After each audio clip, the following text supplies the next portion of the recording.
Hi, welcome. I'm Russell Sturgis. I'm the founder and principal of EAP Mentor.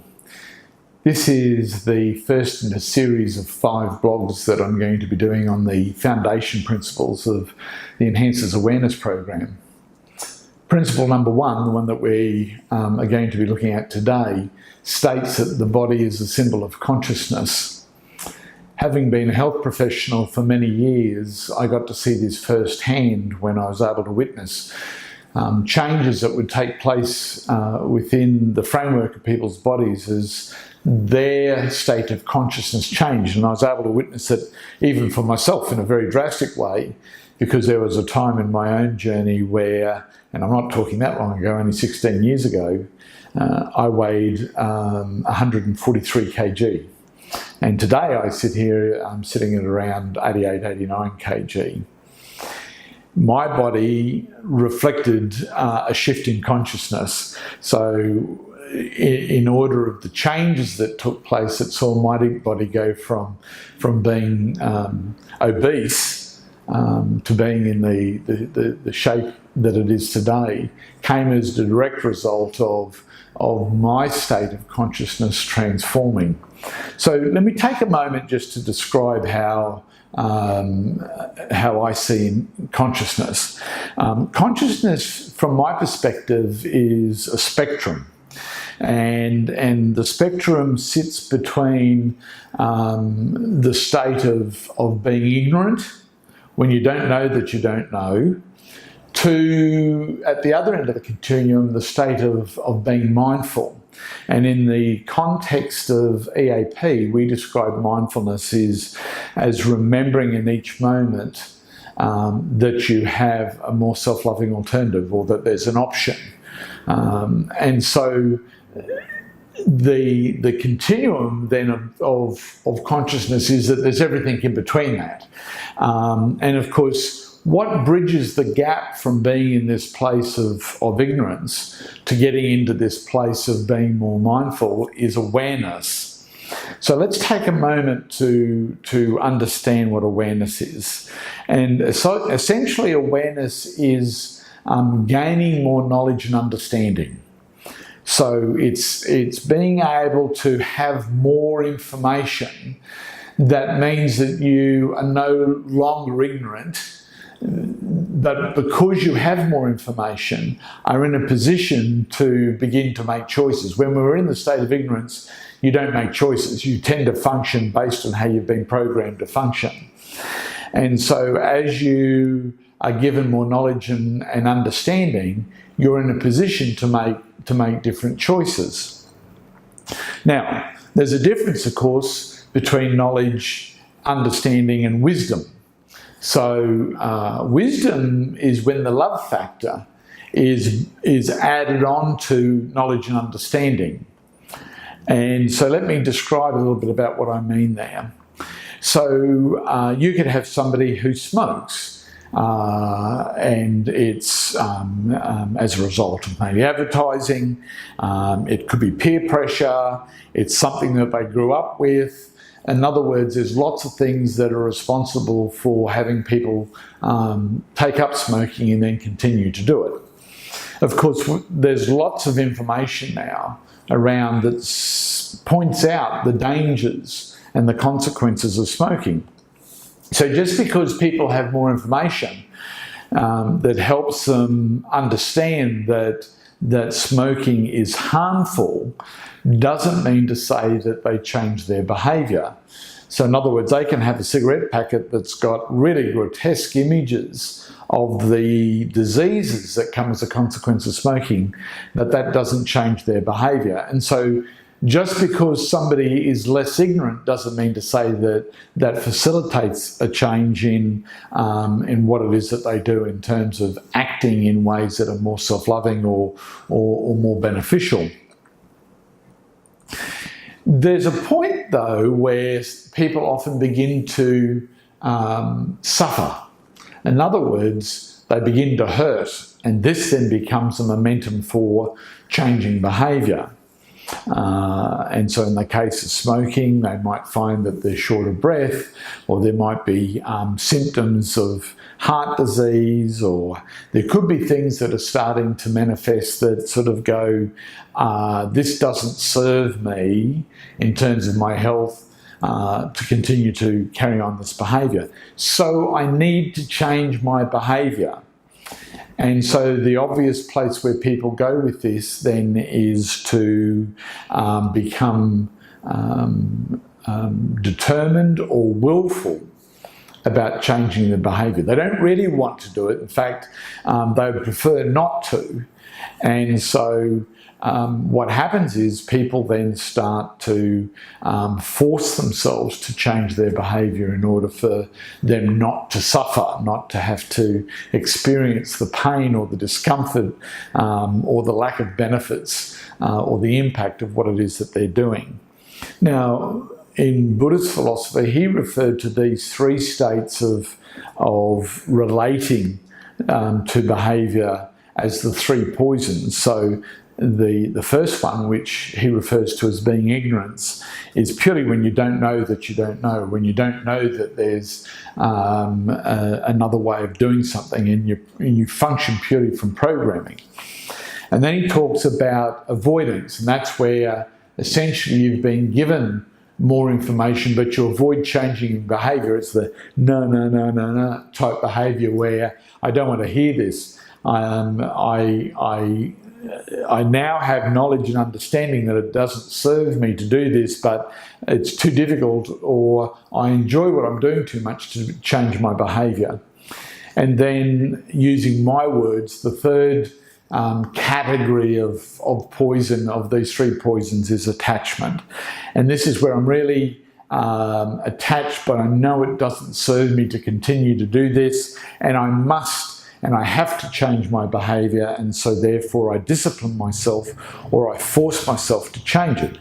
The only problem with this third one is that invariably these people find themselves coming back and resorting to their non-serving behaviour, which in the model that we were talking, this is about the person who takes up smoking. And how many smokers do you know have quitted smoking many, many times only to find themselves reverting back to their smoking? It's a little bit like diet and the fact that people, how many people, and many of you who are listening are probably in this particular situation where you've actually tried many diets. You've actually gone on to diets, and you've done the Lincoln celery diet and the banana diet and the Beverly Hills diet and the keto diet, and you've tried all of these different ways of losing weight, and you've lost weight.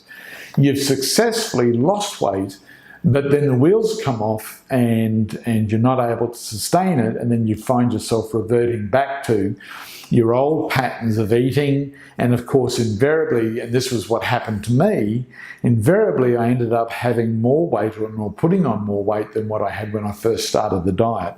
The consequence in my own personal experience was that I ended up being, at one stage, 143 kg. Well, here I am 16 years later on, and I now am comfortably and constantly sitting at a weight under 90 kg.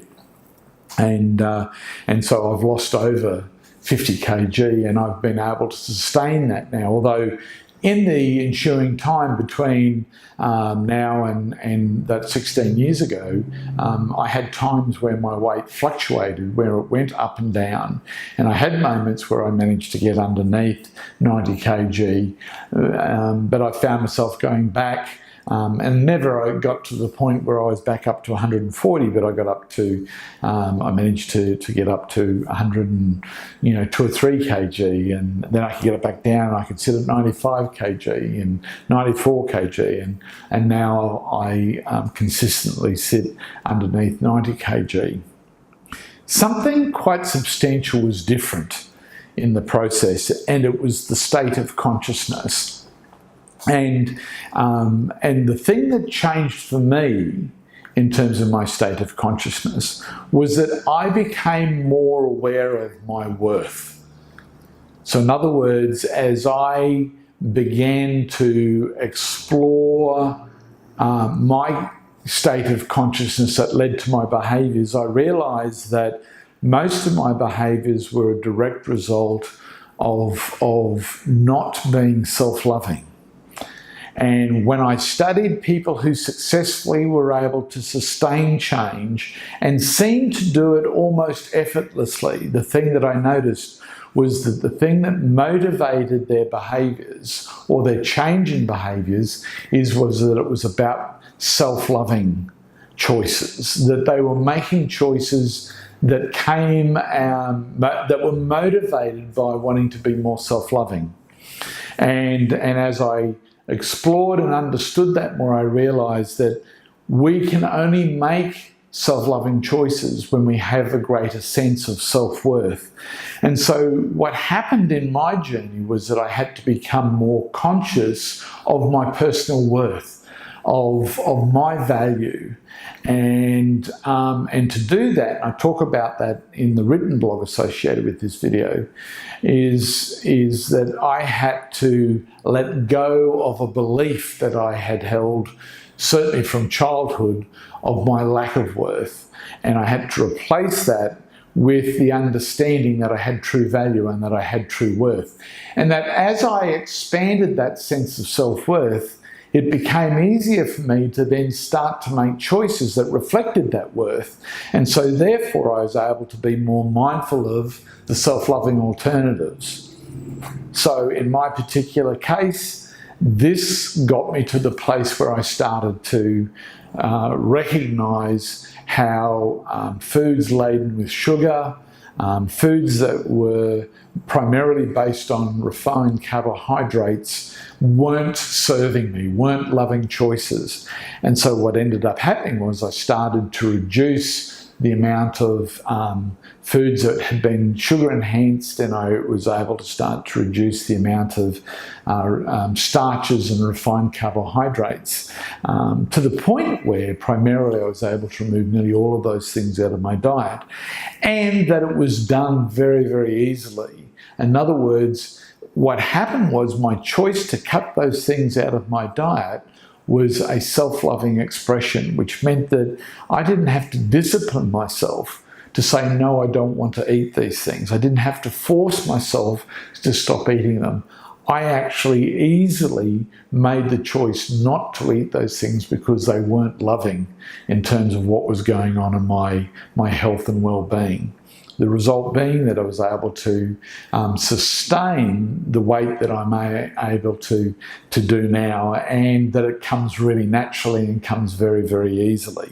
Now, it doesn't mean to say that I have completely cut out having those things in my diet. But what does happen is when I'm presented with the choice around those things, I'm much more mindful. In other words, I bring into my awareness what the loving options are around this. And it's like, is this going to be a loving choice? And sometimes it's quite appropriate that I have that little bit more starch, or I might have something because of the situation that I'm in, the social environment that I'm in, that I will choose to have a little bit of those things. But even then, in being mindful of it, it may be that where once upon a time I might have had a whole bowl of ice cream and dessert, now what I'll do is I'll have a little bit of it. Or if it's about having starches, instead of having a copious amounts of rice and then a little bit of vegetable or protein with those things, what I do now is have a lot less rice, and we'll have a lot more of the vegetables and once again a moderate amount of the protein. So what happens is, as I've gathered more awareness and knowledge and understanding, I've also developed more wisdom. And wisdom is when we bring love to knowledge. It's one thing to have knowledge, it's also another thing to have wisdom. I'm reminded of Matthew Fox, the theologian, was asked to speak at the opening address of Oregon State University, and they asked him to speak on wisdom in universities. And I loved his opening remarks, where he said to his audience, he said, "Ladies and gentlemen, I've been asked to speak about wisdom in universities," and he said, "Unfortunately, that's a little bit akin to speaking about chastity in a brothel." And he was alluding to this idea that universities were about giving people knowledge and maybe understanding, but nothing about their educational process included the context of love, which is what brings wisdom. And so what I'm talking about in terms of consciousness here is that the body and the state of the body reflects the state of consciousness, and that the more loving our consciousness is, immersed with knowledge and understanding and love, then the body will reflect that in terms of how it turns up in its state of health and well-being. And that the more that we live in a place of ignorance, where there is no sense of self-worth, there is no love, and basically our choices are dictated by our programming, then that will tend to reflect in the state and the health and the well-being of the body. I hope that you find this informative. Please take an opportunity to read the blog to reinforce this. And if you'd like to know more about what it is that I've been talking about today, please go to eapmentor.com to find out more about what it is that we offer. And please go to Enhances Awareness Program on the Facebook page, where we have a plethora, a wonderful array of information that's supplied on a daily basis in helping you to live more mindfully and to make more self-loving choices. Thanks for your time today, and I'll speak to you again with the second principle, which is this whole idea that you can't change what you can't see. And look forward to speaking to you then. Bye.